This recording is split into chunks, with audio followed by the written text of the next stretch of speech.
If I Were in the Zoo by Dr. Seuss.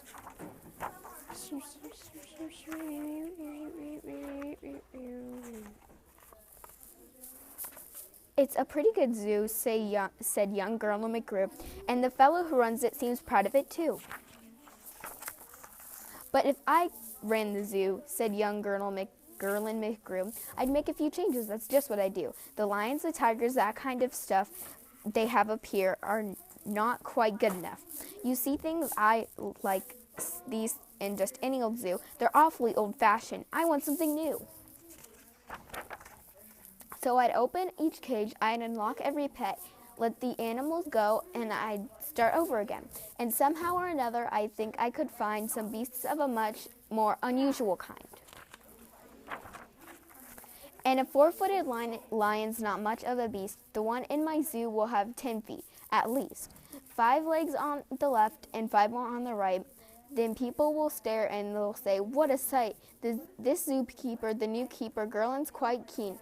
The gold-darnest lion I'd ever seen." My new zoo, McGrew Zoo, will make people talk. My new zoo, McGrew Zoo, will make people gawk. The strangest odd creatures that ever did walk.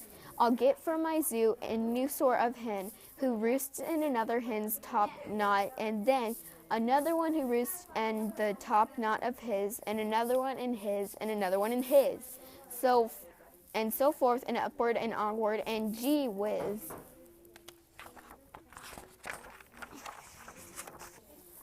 But that's just a start. I'll do better than that. They'll see me next day in my zookeeper's hat, coming into my zoo with an elephant cat.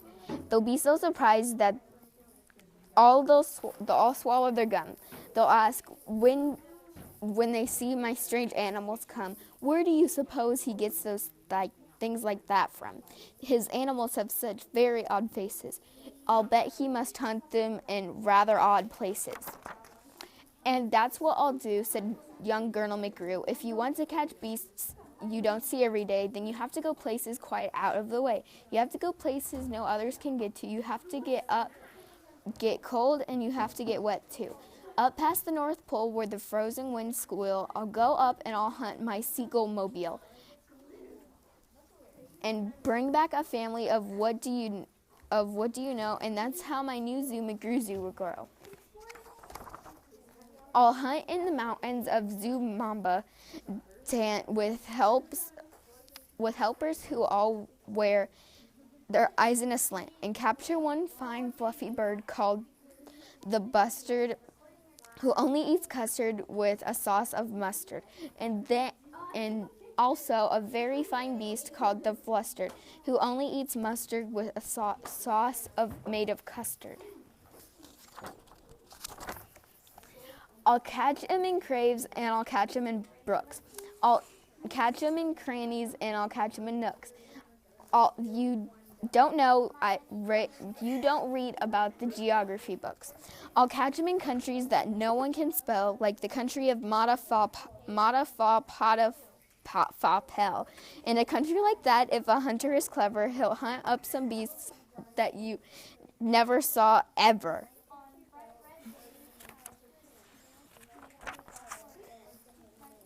I'll load up 5 boats with a family of jotes whose feet like cows but wear squirrel skin coats, and sit down like dogs but have voices like goats, expecting they can't sing with very high notes.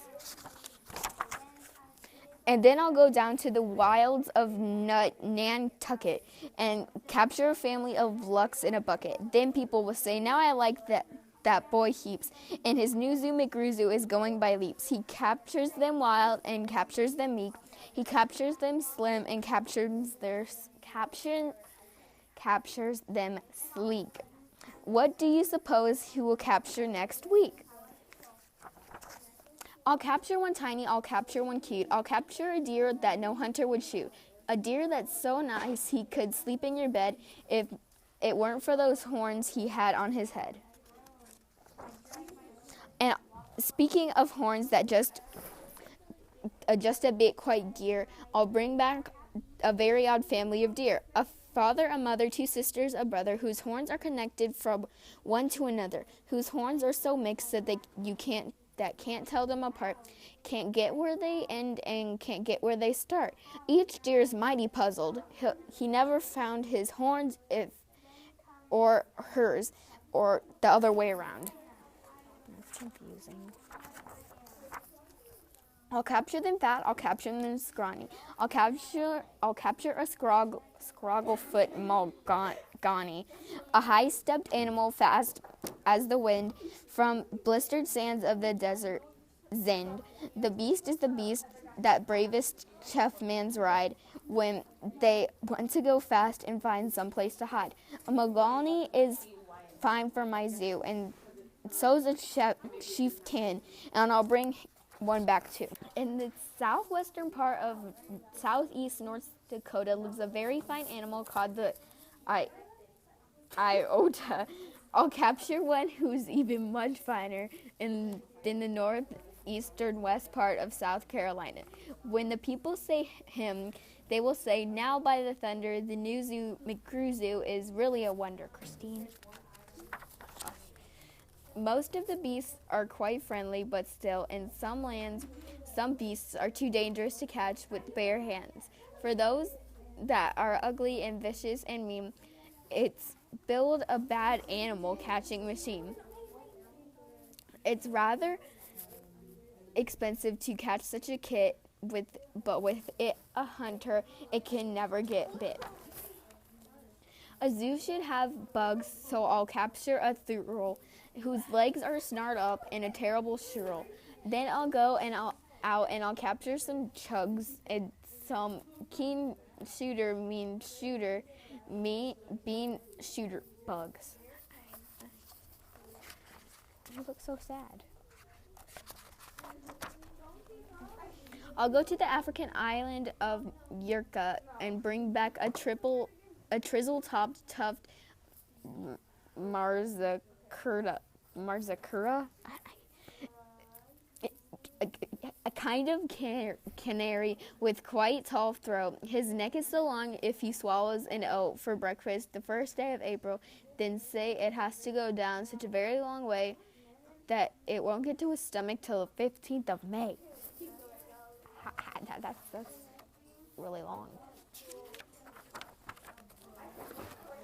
I'll bag a big bug who is very surprising, a feller who has a propeller for rising, and zooming around to make cross-country hops from Texas to Boston with only 2 stops. Now that for sorting to thing is just a bug is just tops. And when I've caught him, the next thing you know, I'll go and I'll capture a wild tic-tac-toe with his X's and that win and the zeros that lose. He'll look mighty good in the zoo of McGrew's.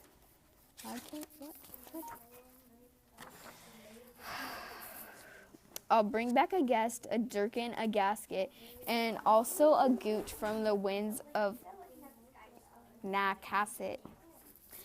And 8 Persian princes that will carry the basket with their names are I don't know, so don't ask it.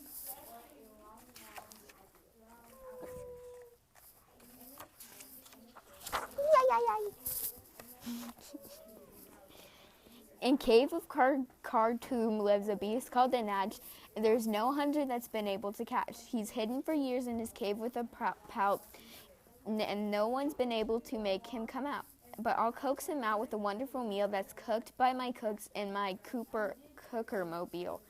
I'll fix up a dish that is just hit to his taste, 3 kitchen croquettes made of library paste, then sprinkled with peanut shucks and pickled with spice, then bake at 600 degrees and then iced.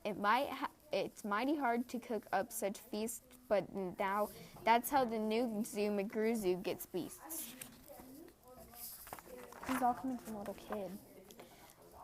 I'll go to far, far away mountains of Tubask and near the river of Nobask, and I'll bring back an Obask. The sort of a kind thing, a mabask, with only ears rub hard on and corn on the cobost. The people will flock to my zoo, and Mobosk McGrew, they'll say, does a wonderful job, Osk. He hunts with such vim and hunts with such vigor. His new zoo, McGrew Zoo, is bigger and bigger. Gets bigger and bigger. And speaking of birds, there's the Russian Paluski, whose head ski is red ski and the belly is blue ski. I'll get back on one of them for the Zooski McGrewski. Now he's just making up words. Look at that face.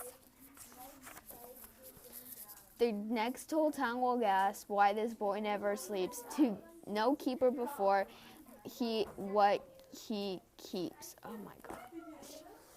Christine, I'm just gonna keep going. And there's no telling what that young fellow would do. And then just to show them, I'll sail to Cocktrue and then bring back and it crutch, a preep and a prew, a nurgle, a nerd, and a slugshire too. He's gonna bring me back. See, a nerd. I'm a nerd.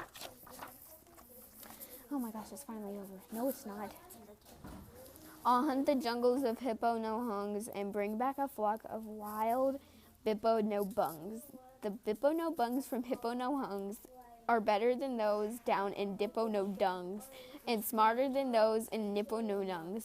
And that's why I'll catch them in hippo no nungs instead of those others in nugs and dungs.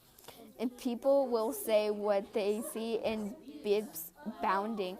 This zookeeper, new zookeeper, is simply astounding. He travels so far you'd think he would stop. When do you suppose this young fellow will stop? Stop? Well, I should. Because you should, so I can finish this book.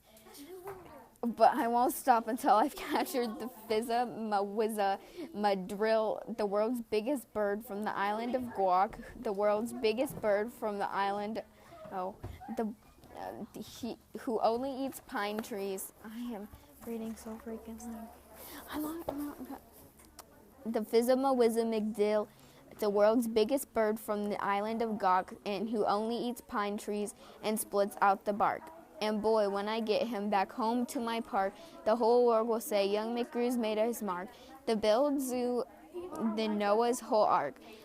These wonderful, marvelous beats that he chooses have made him the greatest of all McGrewses. Wow, all cheer, what this zoo must be worth. It's the gall darnest zoo on the face of the earth.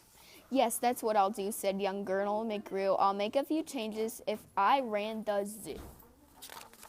The end.